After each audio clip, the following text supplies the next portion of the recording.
close till I get up. Time is barely on our side. I don't wanna waste what's left. The storms we chase are leading us, and love is all we'll ever trust. Yeah, no, I don't wanna waste what's left. And on we'll go, through the wastelands, through the highways, till my shadow turns to sun rays. And on we'll go, through the wastelands, through the highways, and on we'll go. Hello, welcome to another video of mine, and it's your guy Eugene Yeko, Loriono, Omonda, Hassan Fozi, Titus, Yeko, Kuko, see, and today I'm going to talk how I started drugs and how it affected my studies. And before I get started, guys, just click on the subscribe button, the bell notification without going live or posting other videos. Hello and welcome to another video of mine, and today I'm actually going to speak about how I began all my mischiefs. And as you can see, this is a school. Actually, it's my first school after I finished my KCPE examination. And the school is St. Patrick's Boys Day and Boarding School. And actually I was in the boarding section. So actually here I didn't have a problem. Actually I had not yet started drugs yet. Actually it was my first secondary school, so I was still I was after impressing my parents. So until one night when I overheard one of a student telling the other students, how his friends actually, how he had spent his holiday drinking and how those funny stories. So on hearing this, I was shocked. It was something very strange to me. So I actually didn't like the idea. So I really wanted out of the school. In short, I really wanted to get out of the school. So I convinced my mom, talked to her and told her, Mom, I really want to get another school. Gave her the reason being that people are using drugs in the school. So my mom, being a good mother and listening to her son, actually took me to a different school. He found me a new school, the St. Mark's Boys Cherangani Secondary School. And coming to St. Mark's, actually is when actually I had my first sip of alcohol, and the feeling was amazing. It was amazing. One thing I didn't like about alcohol is one will tend to misbehave a lot, and someone will just know you're drunk. So that's something I know about alcohol. You're going to misbehave. So on drinking, as you can see here, I've been held down under a tree, and actually we are under a disciplinary case because the night before this day, a friend of mine actually convinced me, the same person who left another school because of drugs. I was convinced and told that we have to go to town, and I asked the guy, what are we going to do in town? The guy told us that for them they're going to drink. For me, I just had to go what I had to do. So I saw it was a good plan. So I wanted to see. The curiosity of wanting to see drove me out of school. So we snuck out of school. As you can see, it didn't end well, and actually we ended up being found. So being found, I actually had to snitch about my friends. So I secretly spoke to the deputy, told him what really happened, how we went out, and how I was convinced. But I just had to get out of the school because of the fear of the unknown. So a new school was found for me, Carpenter Boys High School. So in this school, I had to redo my Form 1. Redoing my classes actually made me kind of a thick-headed because I was one of the know-it-all guide. I knew a lot. I knew much. I had done the class, so I didn't do much of reading. Instead, I was amongst the noisemakers, the stubborn kids who will still make noise and pass the examinations.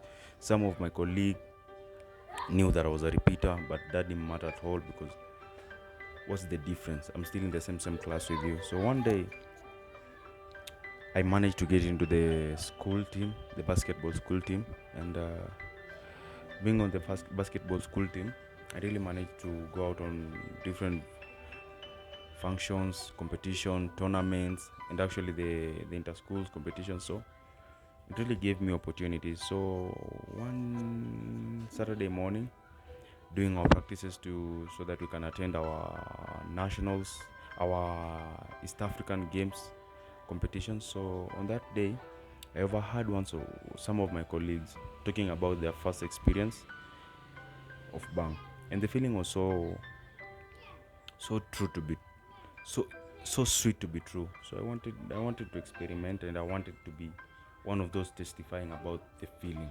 Testifying, I mean testifying about the feeling of being high. So during the half term, I went and asked a friend of mine who is familiar with the slums, and told him, friend, where can I get bang? And the guy showed me the shop where I can get bang, and I used, and the reward of bang actually is amazing. The feeling that I felt is a feeling that I've never felt in my life. To cut the long story short, so me being a user, actually, I always knew that I'm strong enough to come out of it. I always thought that I can do it.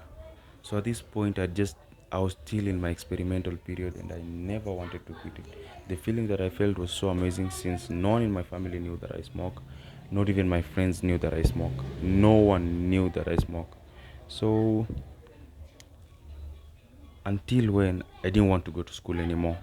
On trying to go back to school, I figured out that some of my teachers had already suspected that I used drugs, and that didn't really act as a good idea to me. So I actually convinced my mom, because I stayed home for around 8 good months. That's the whole of term 2 and term 3, beginning of term 3. In that I had to switch school, and as you can see, I was taken to the fourth school, which is Konyao Mixed Secondary School, and it's a boarding school. So this is the school. Actually, I've blurred it out due to the copyright issues. So that was just it. I kept changing school. I could go to another school. I went to this school again, the same story. A teacher knew I used drugs, you see. So in this case, when I was in Konyao Secondary School, it happened that the deputy head teacher figured out that most of the times I was active, most of the other times I was so dull. And when it came to night preps, I used to lag around. I could be found walking outside, not settling in class. So one night, actually, I developed a habit. We used to work in groups. So working in those groups, it made the usage of drugs easier since it was cheap. It enabled us to raise money. So one night, the entire group of us actually walked out. We went to the local shops to buy ourselves some cigar. So being on the shops, on our way, being on the shops, we actually did what we want to do. On our way back to school, we found out that our beddings had been taken, and those who were responsible for taking our beddings are our teachers. So on this night, inside my beddings, under my pillow, I was found with the possession of a phone, and since it was found on my bed, I was actually expelled, and actually I had to find a new school, which led me to my sixth school, which was San Komboni Amakuriat Secondary School, which was a boys' school. And funny thing is, this being my sixth school, it was as if on my arrival to this school, the teachers already knew that I was a user, because I read this school, and some of the other users who are in these schools and who are also my friends at home, actually, I used to hang around with the bad company. So being around the bad company, and as it said, bad morals ruins a good character. So my character was already ruined. I had nothing to do. I didn't have to do anything. All was said. My friends defined who I was. So being in Sankombone, I was actually found twice, suspended thrice, and given an indefinite suspension the third time for actually having been found in possession of Mira and Bang, which later I was forced to go to my seventh school, which was Sigor Mixed Secondary School, due to an indefinite suspension. And here I was a Form 4 and I had already registered for my examination. So, being suspended, I had to go to a different school. I went to Sigor Mixed Secondary School, which was nearest to my grandma's place, and since it was a day school, I just had to stay with my grandma, to whom I disturbed so much, by the way. In Sigor, I never actually went to school. Most of the times, I didn't go to school, by the way. I didn't. I could sometimes put on my uniform, walk my way down as if I was going to school, then brunch, take my route to town, then do drugs for the day. And by that, I'll just call it a day. So my parents used to force me to shave, by the way. They really used to force me to shave. So I really hated my parents for forcing me to do things like this. And after that, the time reached. I had to come from Sigor and come do my examination. So guys, what I'm trying to say is, me being a user, me trying to protect the situation I was in, me trying to curb my comfort point, my comfort zone, actually led me to a lot of troubles.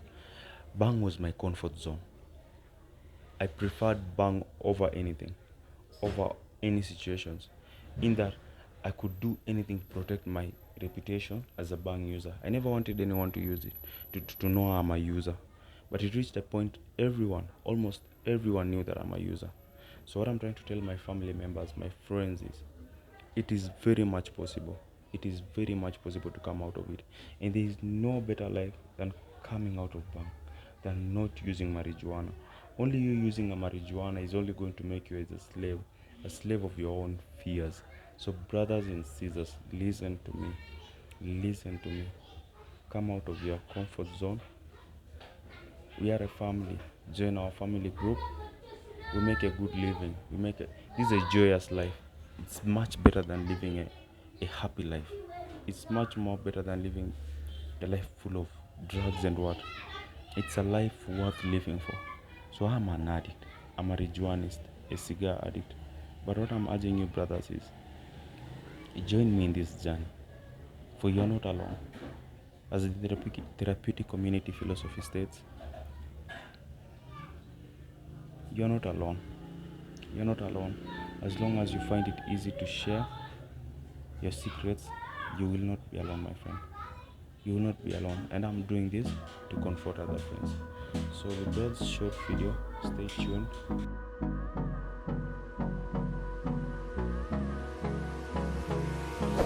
Hold me close till I get up. Time is barely on our side. I don't wanna waste what's left. The storms we chase are leading us, and love is all we'll ever trust. Yeah, no, I don't